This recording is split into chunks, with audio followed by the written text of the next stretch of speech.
Salam alaikum Mazoul. Bonsoir, j'ai le plaisir aujourd'hui dans cette émission des mots et des plumes de recevoir Soufiane Djilali, président de Jil Jadid, qui n'est plus à présenter en vérité, qui a commis, comme on dit dans le métier, un essai très remarqué, La société algérienne, choc de la modernité, crise des valeurs et des croyances, que nous allons vous présenter dans un petit moment. Soufiane Djilali, merci d'avoir accepté notre invitation. Mais c'est avec grand plaisir, d'autant plus que ça me permet de parler d'un projet de société, d'un projet de fonds, en période électorale, mais sans être candidat. Donc, voilà. C'est très bien. Justement, vous aviez dit lors d'une émission du Top 3, vous m'aviez déclaré que vous n'alliez pas vous présenter aux élections présidentielles. N'ayez pas peur, je ne change pas d'avis tous les 24 heures. C'est très bien. Écoutez, d'abord, avant de commencer à présenter votre essai, j'aimerais que nous parlions un peu de vous.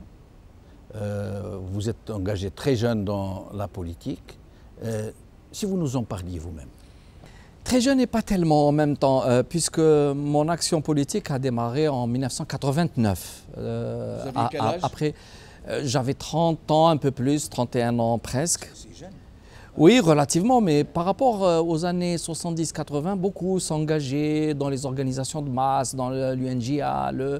Moi, j'étais presque marginal par rapport à ça, mes préoccupations étaient différentes. Je crois que c'est un mérite de ne pas avoir milité durant ces années de plomb. Non, je ne sais pas. Dans la jeunesse FLN, je ne pense pas.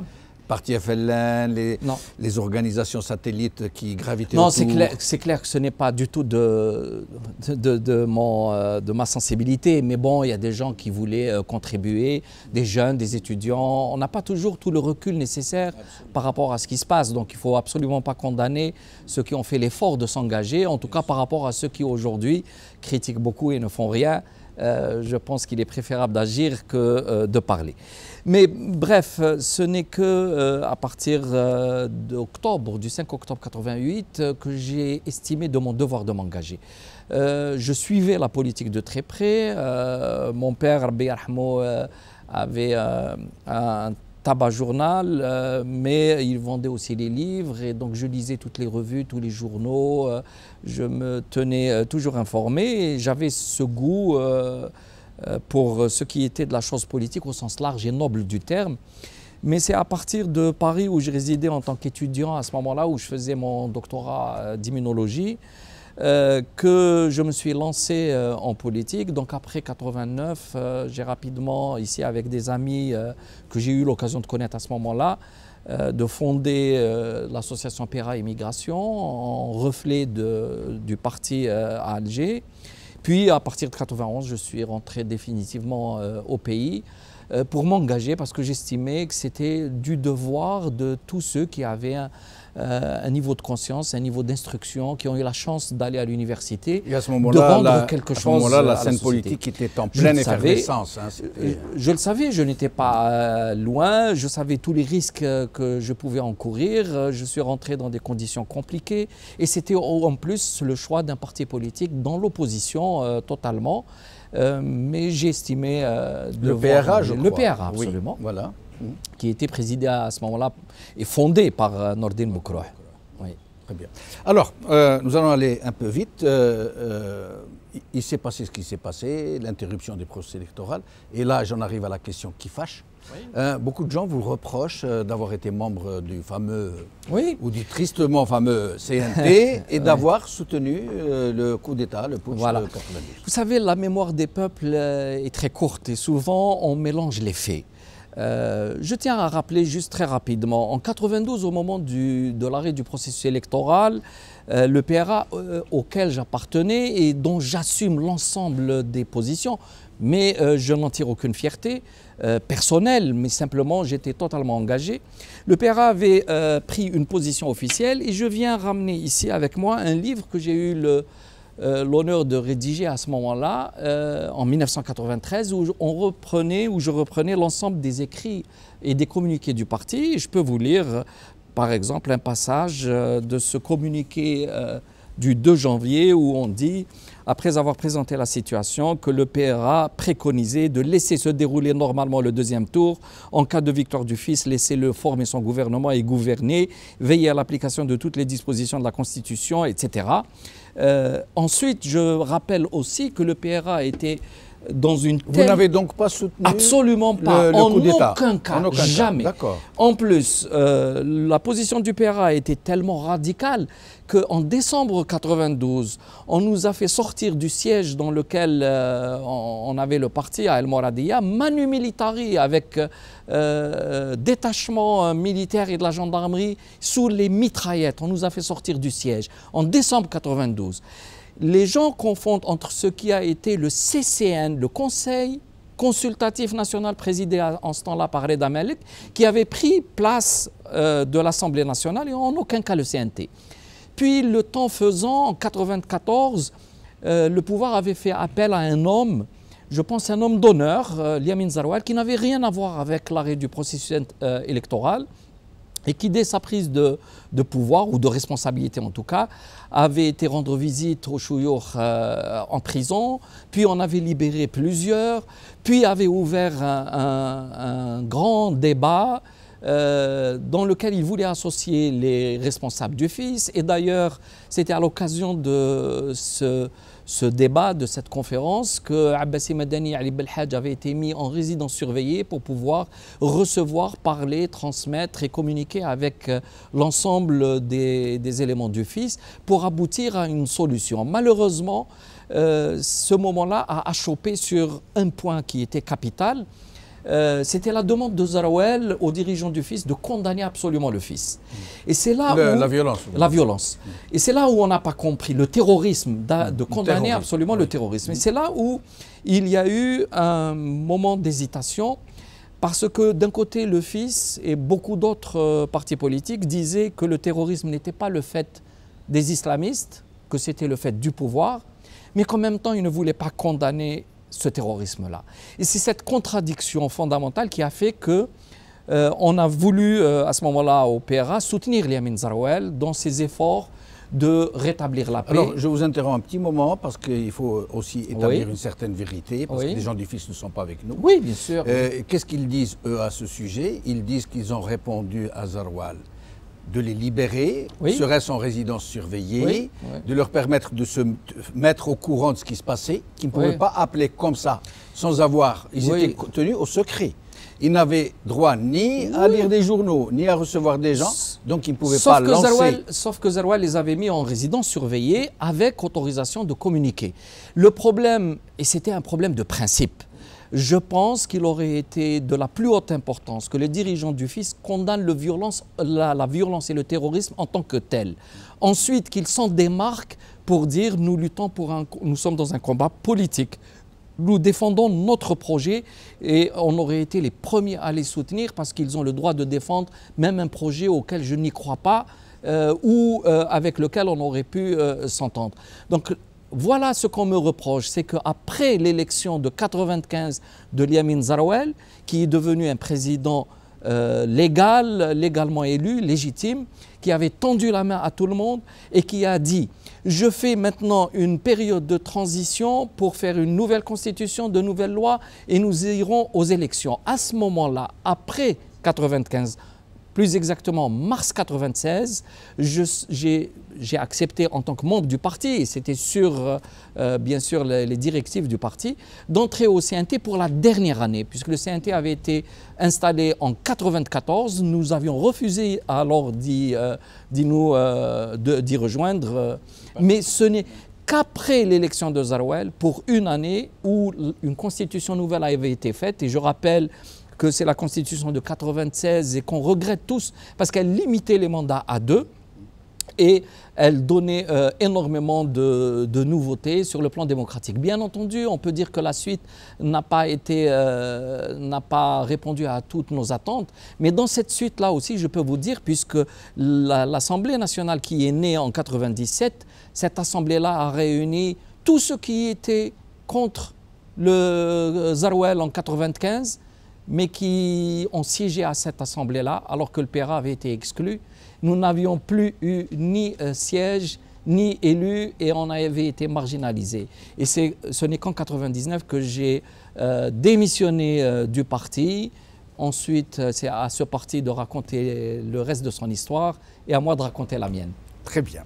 Alors, nous allons entrer donc dans le vif du sujet qui Oui. nous concerne aujourd'hui. Qui est beaucoup plus important, entre parenthèses. Et donc voilà, nous allons parler de cet essai que vous avez publié dans les éditions Gilles Jadid Éditions. Hein. Oui, parce qu'aucun éditeur algérien n'a osé l'éditer. J'en ai vu plusieurs, malheureusement, ils n'ont pas eu le courage de l'éditer. Alors, moi, je l'ai lu, je l'ai parcouru. C'est un essai qui vous ressemble, je trouve. Apaisé, mesuré, dont tous les mots sont pesés au trébuchet.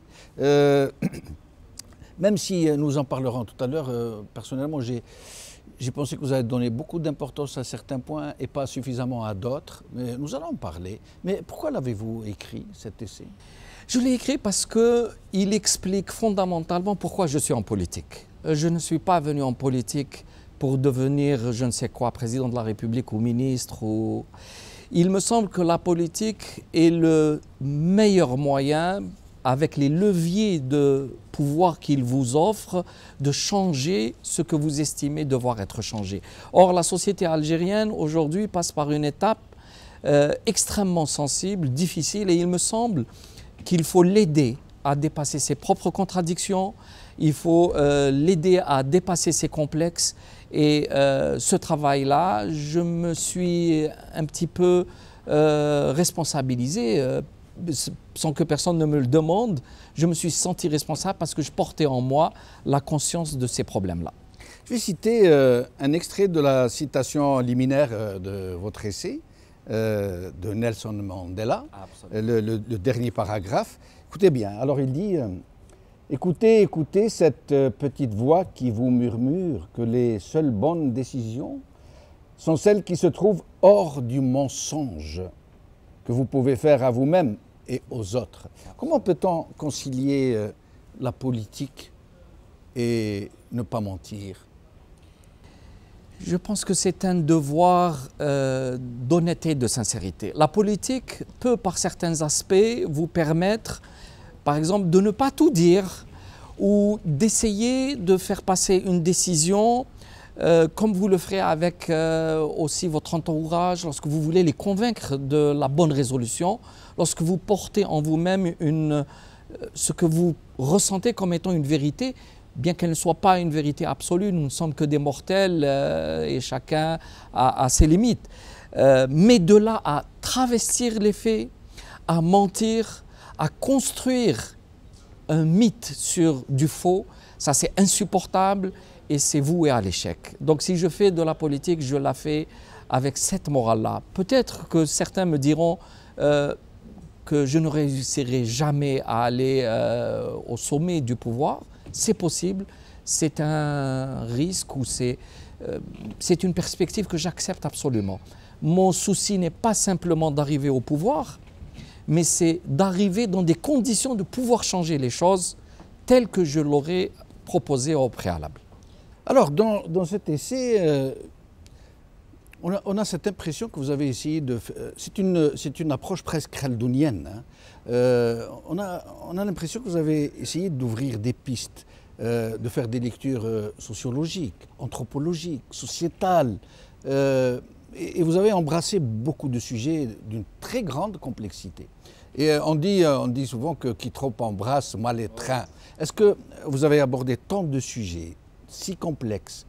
Est-ce que c'est une mise en bouche pour des travaux futurs que vous envisagez de mener ou est-ce juste la volonté d'ouvrir des pistes? Vous allez effrayer le lecteur parce qu'au final, il n'est pas si volumineux que ça et il est impossible d'embrasser toutes ces sciences-là, mais simplement, j'espère que vous me concéderez que c'est un livre qui montre une cohérence très forte à l'intérieur parce que la vie est complexe et on ne peut pas résoudre une question qui nous apparaît comme étant essentielle, mais en faisant abstraction de ce qui la nourrit.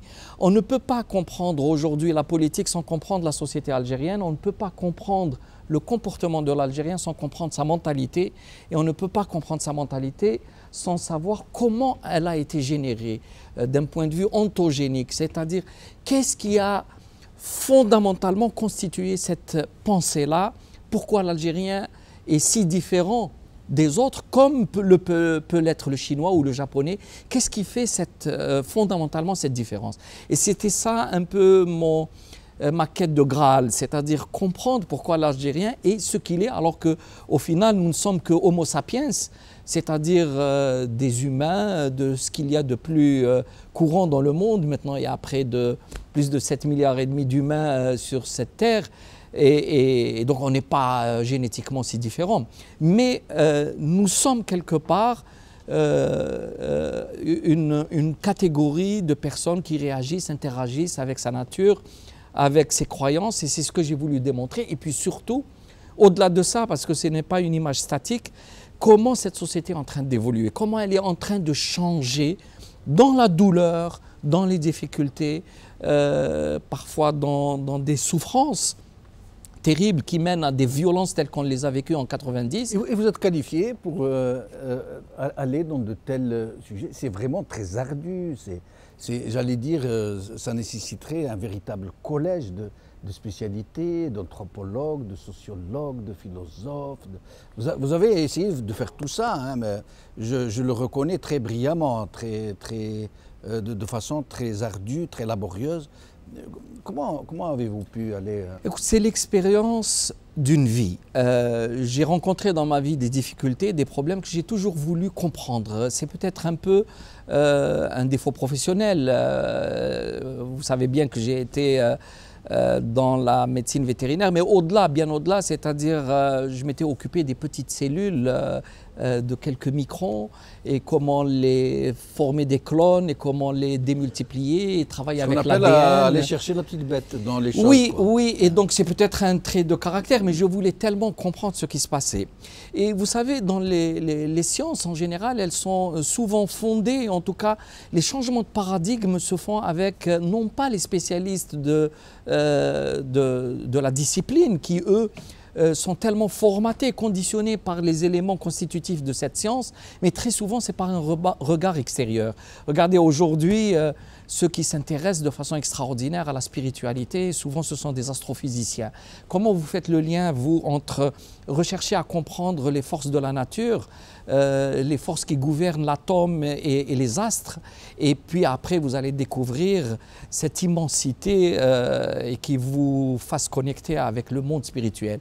Donc j'ai voulu comprendre... Parce qu'il y a une immanence dans les choses. C'est pas tout le temps. On pourra en discuter, est-ce une immanence ou une transcendance, mais comprendre l'Algérie, vous ne pouvez pas faire abstraction du rapport à la terre, vous ne pouvez pas faire abstraction de la structure familiale telle qu'elle est construite, vous ne pouvez pas faire abstraction de la religion, de l'islam, qui vous donne cette vision de ce qu'est la culture, votre rapport aux autres, votre rapport au monde. Et c'est ça, ce recueil-là, ce nid a constitué ce que j'ai essayé de décrire, la société traditionnelle. Justement. Alors, dans cet essai que vous subdivisez en 4 parties, hein, l'homme, l'ordre humain, l'Algérie, la société algérienne, la crise de la société algérienne, l'effondrement des valeurs qui l'agglomèrent, hein, enfin les perspectives. Sur l'homme, vous revenez souvent sur une notion qui est très intéressante, les valeurs anthropologiques. Oui. Qu'est-ce que vous entendez par là? D'abord, je vais vous faire une confidence. Le premier jet du livre comportait un très long chapitre qui expliquait comment l'homme, de façon, par sa nature, en arabe on dirait, ou en islam on dirait le fitra, comment il a été amené à construire 4 grands univers, le premier étant affectif et qui s'épanouit au sein de la famille pour finalement finir dans la nation. Et ce sont donc des relations qui relèvent de l'affect.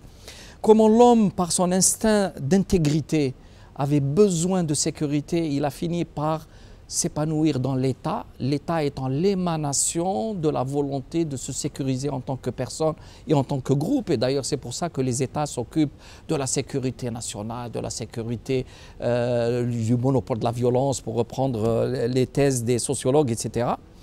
Comment, à partir de l'instinct de besoin, on doit manger tous les jours, on va finir par créer un univers économique. et comment, par le besoin de survie, on a posé la problématique spirituelle, qu'est-ce qu'il y a après la mort? Et ce sont ces 4 phénomènes qui vont gouverner le monde, de façon pas toujours au même équilibre. Parfois, vous avez une dominance de la dimension spirituelle qui s'incarne dans le religieux. Vous avez eu le Moyen-Âge européen où l'Église était dominante. Vous avez même auparavant la dimension magique, etc. Vous avez des moments où ce sont les marchands qui gouvernent, c'est l'univers économique, c'est le cas d'aujourd'hui, ce sont les banquiers, les financiers, les marchands. D'autres fois, c'est la nation. Et d'ailleurs avec des réémergences actuelles du nationalisme qui se rabat sur une dimension affective, etc. Donc tout ça provient d'où? Donc cette partie-là que j'ai finalement supprimée, que je vais en refaire un autre livre, mais tout ça provient de ces valeurs anthropologiques. Les valeurs anthropologiques, ce sont un peu comme les gènes qui gouvernent le patrimoine génétique d'une cellule, qui lui donnent, c'est un peu le solfège. Et avec votre solfège, vous faites n'importe quelle musique. Les valeurs anthropologiques, c'est une gamme de valeurs que nous intégrons, qui deviennent inconscientes et puis après qui vous gouvernent. Car l'homme ne choisit pas en toute liberté ce qu'il pense être. Est-ce que les effets pervers n'interfèrent pas bien souvent dans les processus, au point où les effets pervers deviennent le système? Oui, il y a des effets pervers, il y a une dialectique, il y a des adaptations, des évolutions, bien entendu.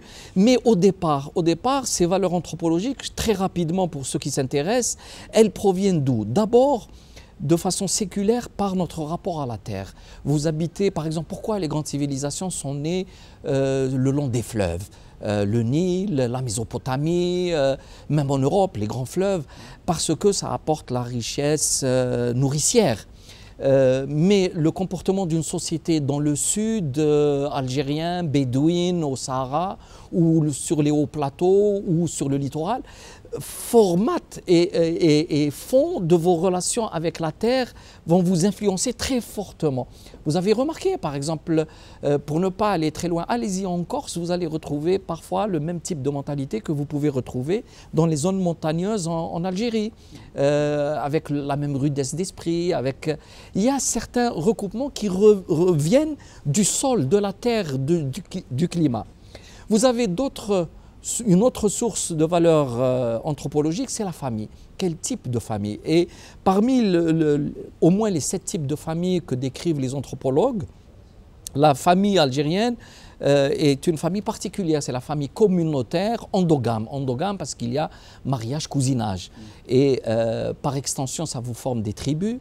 Et en plus, c'est un nid dans lequel s'épanouit une forme de sentiment, d'affect, etc. Et la famille elle-même, elle va faire intégrer des éléments essentiels. Par exemple, la nécessité d'égalité entre les gens, entre les hommes, alors que vous avez d'autres types de familles, par exemple la famille anglophone que décrit très bien Emmanuel Todd pour expliquer que l'inégalité fait partie même de leur valeur anthropologique. On accepte, par exemple, en Angleterre, l'héritage est transmis de façon inégalitaire. Un père par testament peut donner l'ensemble de ses biens à un de fils et il déshérite les autres. Et tous considèrent que c'est tout à fait normal, que c'est intégré comme un choix. Donc l'inégalité fait partie de ce type de société. Ce n'est pas le cas de nos sociétés à nous. Mais comment expliquez-vous qu'il y ait eu un tel changement en moins de... Je dois rajouter la troisième source essentielle de ces valeurs anthropologiques, c'est l'islam pour nous,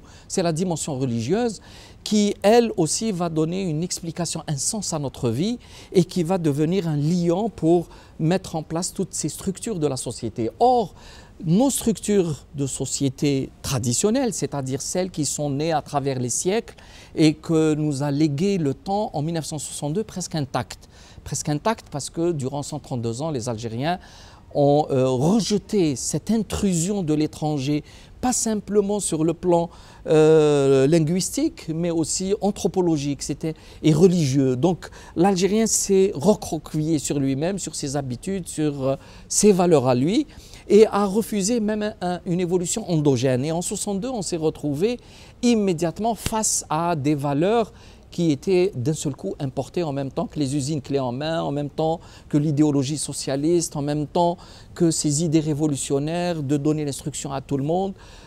Et lorsque vous entrez dans ce processus-là, vous allez déboucher sur une remise en cause des structures traditionnelles. Et c'est ce qui s'est passé. Et cette remise en cause des structures traditionnelles sans que ce ne soit préparé, sans que ça ne soit réfléchi, a entraîné des tensions excessivement dangereuses et qui ont abouti à une forme de guerre. Mustafa Al-Sharaf, on parle un peu, surtout quand tu parles de ce fameux concept de la rurbanité, le rurbain, comment oui, les changements, l'exode rural, Séméramine, on parlait absolument de la... oui, mais ce sont, vous savez, une société, vous avez à peu près 3 niveaux. Il y a une dimension très consciente, elle relève surtout de l'aspect économique et politique. Vous avez une couche plus profonde qui est subconsciente et qui relève de l'éducation en général. C'est ce que vous obtenez après une génération. Et vous avez une couche plus profonde, plus importante, ce sont ces valeurs anthropologiques. Alors, l'homme politique, ce qui se passe, un système, etc., peut vous faire évoluer les couches supérieures en quelques années, les couches secondes, subconscientes, en quelques décennies, mais il ne peut pas atteindre les couches plus profondes. Ces couches profondes... Pourtant, on a l'impression, pour des gens de ma génération du moins, qui ont connu l'Algérie d'avant l'indépendance et celle d'après, que les valeurs anthropologiques, comme vous les nommez, ont été bouleversées de fond en comble, voire éradiquées, voire remplacées totalement par, non pas par de nouvelles valeurs, mais par des contre-valeurs. Le problème est que lorsque vous avez une société séculaire qui a construit ses rapports et elle les a intégrés, chacun vit bien à sa place. La maman, elle est bien à la maison dans le foyer, le papa est bien, les enfants sont bien, etc. Mais le jour où ce système tel qu'il a été monté n'arrive plus à sauvegarder votre prospérité, n'arrive plus à vous permettre de concurrencer le monde, parce que le monde devient un petit village, parce que vous êtes agressé de partout par de l'information, par des images, par de la technologie, alors vous êtes en demeure, vous êtes mis en demeure de changer. Et quand vous commencez à changer, c'est exactement comme si je vous demandais de changer l'essentiel des structures de ce studio, eh bien ça va commencer par d'abord se déconstruire, ça va s'effondrer. Et nous vivons cette étape qui est finale de déconstruction de la société traditionnelle sans qu'on l'ait pensé, sans qu'on... Ce n'est pas plutôt une sorte de dénaturation? Ce n'est pas... Oui, c'est une dénaturation de la société traditionnelle, mais rien ne disait que l'Algérien devait absolument correspondre à cette tradition. Il a créé un moment où elle correspondait à ses besoins, elle a répondu à ses besoins. Aujourd'hui, elle est en décalage. Donc, il faut qu'on passe à autre chose. Et se passer à autre chose est compliqué. Parce que vous ne pouvez pas, en un clin d'œil, effacer tout un type de fonctionnement d'une société et remplacer par quelque chose d'autre. D'autant plus, c'est important de le rajouter, ce quelque chose d'autre s'appellerait modernité, mais il n'y a pas une modernité. Et ce n'est pas la modernité vécue, par exemple, en Occident qui correspondrait à l'âme algérienne. Il faut notre modernité, mais pour sécréter notre modernité, il faut qu'on saisisse l'âme de ce pays, connaître ses ressorts profonds et ensuite l'aider à aller développer cette modernité de lui-même. Ce n'est pas une modernité imposée, mais il faut qu'il arrive à l'exprimer et elle existe en nous. Mais justement, je crois que ce n'est pas très présent dans votre essai, malheureusement. J'ai cherché, je n'ai pas trouvé. Oui. Cette période que je trouve charnière de notre histoire post-indépendance, et qui, c'est la période boumédienne, oui. le coup d'État de 62 jusqu'à 80. Vous n'en parlez presque pas, alors, oui. alors que pour de nombreux observateurs, c'est le fondement même de l'avènement de cette nouvelle société totalement déstructurée, totalement construite de briques et de brocs, souvent importés, soit du bloc, l'ex-bloc socialiste dont on a importé en fait que les structures sans aucune âme dedans, soit de l'islam, de cette dimension religieuse qu'on a renouvelée avec une certaine vision de l'islam moyen-oriental. Vous n'en parlez quasiment pas. Je n'en parle pas parce que j'avais fait un livre précédent qui s'appelait « L'Algérie, une nation en chantier », où j'ai montré comment le mouvement national est né dans les bras du socialisme et pourquoi ça s'est passé comme ça et quelles ont été les conséquences sur les premières années de l'indépendance, sur l'élite, sur le mode de pensée algérien. Donc j'ai peut-être fait un peu l'impasse ici, pensant avoir comblé ce manque. Mais c'est aussi, chaque livre a ses manques, ses défauts. Dans une lecture telle que la vôtre, un essai juste préciser ma pensée. Dans une lecture qui va très loin, dans les tréfonds même de la société, qui essaye vraiment de soulever toutes les pierres pour voir ce qu'il y a dessous. La période ignorée, la période boumedienne, qui a institué le mensonge fondateur comme le pilier de la société. La terreur, le flicage, la démagogie, le populisme, qui ont été sans aucun doute fondateurs de quelque chose de nouveau et de très malsain. Cette période a été fondatrice du système politique algérien tel qu'on le vit, mais je vais vous dire à contrario. En tant qu'homme politique, dans mon discours, le reproche essentiel que souvent on me fait est que vous vous focalisez beaucoup sur le président actuel et vous parlez beaucoup de politique presque politicienne. Et bien dans ce livre qui a été édité et publié en 2017, il n'y a pas un mot sur ce président, il n'y a pas un mot sur ce régime. Donc je n'ai pas traité l'aspect politique, même en tant que système politique, mais j'ai traité le cœur de la société algérienne. Et plus que ça, pour me faire comprendre, si en 62, l'Algérie avait pris un autre cours, et je l'avais dit dans le livre précédent, si par exemple un homme comme Farhat Abbas ou comme Ben Khadda avait eu le pouvoir, mais au final, peut-être une différence de rythme, mais on serait passé par les mêmes étapes que celles que je décris dans ce livre. Parce que les courants de fond marins qui agitent la société algérienne, le politique n'a pas de prise dessus. On a une prise superficielle. On aurait pu ralentir, accélérer. Donc moi, mon propos n'était pas politique, n'était pas sur le système politique, mais il était sur la société elle-même.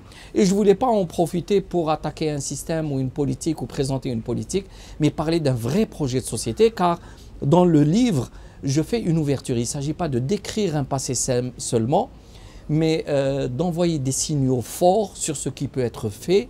Nous allons y arriver. J'aimerais vous citer une phrase qui a attiré mon attention, un passage, pardon. La perception de l'honneur et de la dignité est différente. L'individu veut exister au détriment de la tribu. Oui, ça s'est passé quand? Ça s'est passé. À quel moment que la transition s'est faite? Ça s'est fait entre 62 et 90 ou 2000 maintenant. Parce que qu'est-ce qui se passe? Vous savez très bien, c'est Jamel, l'Algérien a des liens extrêmement puissants avec sa famille. On sait comment il émigrait, il travaillait de façon terrible et il envoyait l'argent à sa famille. Il n'abandonne jamais ses parents. Vous savez aussi sur place comment la solidarité s'entretient. Et l'intérêt individuel entrait peu en compte. Un enfant qui naît dans une famille traditionnelle, il a un destin tracé. On sait avec comment il va grandir, avec qui on le marie, quel métier il devra faire. Tout ça est décidé par le groupe. Or, dans cette évolution, ce modernisme qui est venu de façon un peu, comment dire, dans le désordre, mais a fait que petit à petit, il y avait une dérive de ces valeurs, puisque je parle de cette crise des valeurs, et petit à petit, l'individu s'est détaché du groupe et il commence à former un besoin et un intérêt plus individuel. La société devient individualiste, de communautaire, elle devient individualiste, de frugale, austère, elle devient consumériste, de profonde, avec loyale, avec fidélité, engagement. La parole avait un sens. Petit à petit, tout ça s'est délité, où on fait en sorte, on s'en sort comme on peut, tag à la tag, etc. Donc cette dérive-là, c'est un ensemble de valeurs qui petit à petit a perdu de son importance au profit d'autres valeurs qui sont en train de germer et qui risquent d'emmener la société vers quelque chose qu'on ne souhaite pas forcément. Donc cette façon de laisser le bateau à la dérive, et il risque de nous emmener très loin où on voit maintenant des vieux abandonnés. Mais justement, cet individualisme, cette dérive vers l'individualisme négatif que vous décrivez, comme c'est le cas en Occident, par exemple. Oui, bien Sauf sûr. qu'en Occident, c'est un individualisme qui s'imbrique dans une vision civique et sociétale. Oui. Or, chez nous, aujourd'hui, avec tout cet individualisme forcené, nous entendons encore parler de tribalisme, de régionalisme, des gens de l'Est, Echaouia, l'Aqbaïl, Roma, ça existe encore. Bien sûr, parce que dans le mauvais sens. Pour plusieurs raisons. La première est que petit à petit, l'individu dérive, mais l'individu a besoin, par exemple, d'un réseau de connaissances. Votre invité que vous appelez très souvent, qui participe avec vous, Hassan Herish, que j'apprécie beaucoup par ailleurs, il m'avait raconté ça hier. Il me disait, il expliquait à un étranger que l'Algérien, dans une société, fabriquait le lien et non pas le bien. Pas le bien, le produit.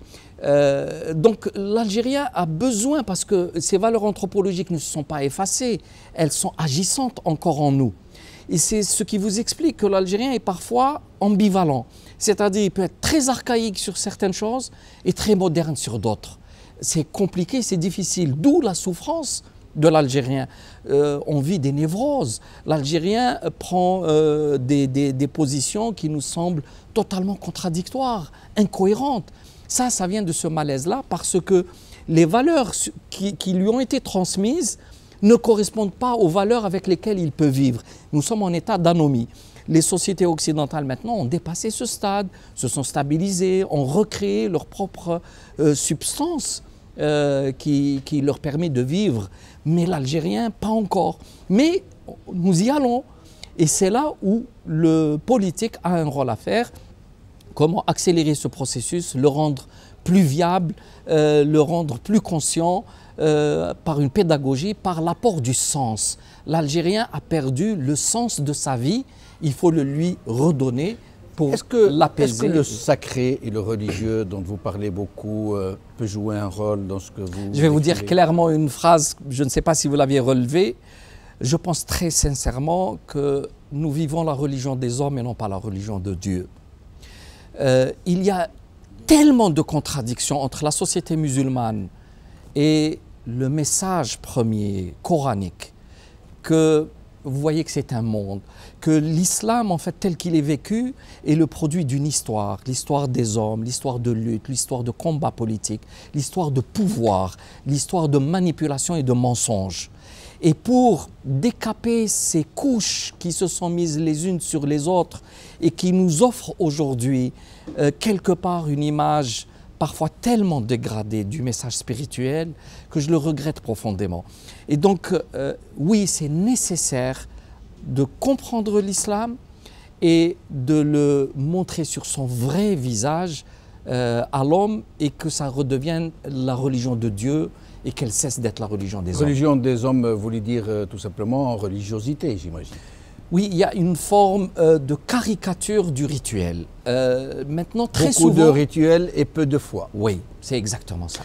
Je voulais vous demander justement, moi j'ai l'âge de me rappeler de juste après l'indépendance, où curieusement et contrairement à ce que croient beaucoup de gens, les Algériens étaient beaucoup plus croyants dans le sens que vous décrivez qu'aujourd'hui. Il y avait très peu de mosquées.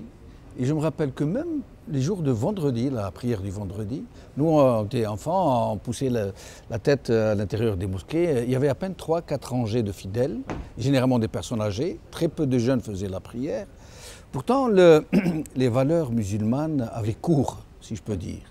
Aujourd'hui, nous en sommes arrivés au point où les gens font la prière dans la rue, par manque de place, alors qu'il y a peut-être 500 ou 600 fois plus de mosquées. Mais dans la pratique de tous les jours, dans la façon de vivre des gens, il y a tout ce qu'on veut sauf l'islam, cet islam que nous avons connu. Oui, c'est absolument ce que j'essaye d'expliquer, parce que l'islam a été instrumentalisé depuis très longtemps, depuis au moins Muawiyah. Je sais que je vais faire hurler des gens, mais il faut que je dise ce que je pense. Il a été instrumentalisé pas le seul à le penser, rassurez. Par le politique. Oui. Et que petit à petit, l'islam a été utilisé comme une ceinture de sécurité, de protection des structures de société qui avaient les bénéficiaires et ceux qui devaient porter sur les épaules le fardeau. Et donc ces structures parfois archaïques ont été maintenues en place par la manipulation de ce qui est licite et de ce qui est illicite. Et aujourd'hui, vu que ces structures de société sont en train de s'effondrer, on a l'impression que ce qui a été un peu la couverture islamique, mais superficielle, elle est en train de se craqueler. Donc petit à petit, les gens, au lieu d'aller vers la foi, vers la compréhension spirituelle de la religion, portent en eux simplement l'aspect extérieur, parce que c'est nécessaire dans les relations pour se faire une place, pour s'attirer des regards positifs, mais ont complètement oublié le contenu ultime de l'islam comme de toute religion, est d'aller vers Dieu, de transcender ses propres défauts. Malheureusement, souvent, j'ai l'impression que les musulmans utilisent l'islam pour justifier leurs défauts. Le rituel au détriment du spirituel et le rituel à bon escient, absolument, entre guillemets à bon escient. Intéressé. J'ai entendu quelqu'un qui était imam mais qui se veut être guide peut-être, qui expliquait que c'était tout à fait naturel de commercer en quelque sorte avec Dieu, c'est-à-dire on fait des actes parce que c'est comme vous achetez des actions. Et lorsque on tombe dans comptabilité, c'est ça, on met dans des colonnes. La religiosité d'aujourd'hui. Oui, qu'aller à la mosquée à pied rapporte tant de hasanat. C'est ça, c'est comptabiliser le nombre de hasanat, comment si je fais carême tel jour, je vais gagner tel pourcentage, etc. Et ça, on n'est plus dans la spiritualité. Ça, c'est un mensonge. Et sur le plan politique, vous dites dans votre préface, les partis politiques séculiers, modernistes ou nationalistes, les plus en vue et les mieux outillés, n'embraient pas sur la société. Seul le courant islamiste semblait avoir définitivement emporté toutes les batailles, le vent en poupe. Oui, parce qu'au moment où il y a eu ce trouble de changement, les physiciens parlent d'un changement de phase. Par exemple, vous avez de l'eau liquide qui devient solide, ou l'inverse. Le moment de ce changement-là est un changement critique. Et à ce moment-là, les gens entrent dans un malaise, ils sont en difficulté. Alors qu'est-ce qu'on fait? On revient vers ce qui nous semble être sûr et on va revenir au passé. Et d'ailleurs, ça c'est l'une des caractéristiques de la société traditionnelle. Lorsque vous avez un problème devant vous, vous devez le résoudre en partant chercher la solution dans le passé. Parce que le changement est a priori négatif, parce que chercher ailleurs, c'est une aventure maléfique et dangereuse.